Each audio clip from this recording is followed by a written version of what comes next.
Вербное воскресенье.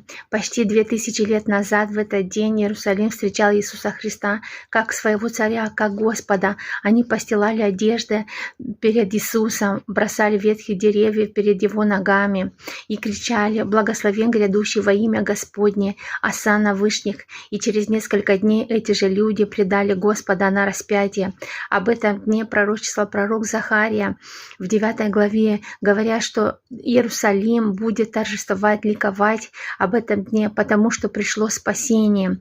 Но многие люди в интернете пишут, говорят, что вас защитит и принесет вам счастье, радость, сохранит вашу жизнь вербная веточка. Скажите, пожалуйста, как может быть веточка, которая высохнет через пару дней, ее выбросят в мусор, в огонь, может сохранить вашу жизнь?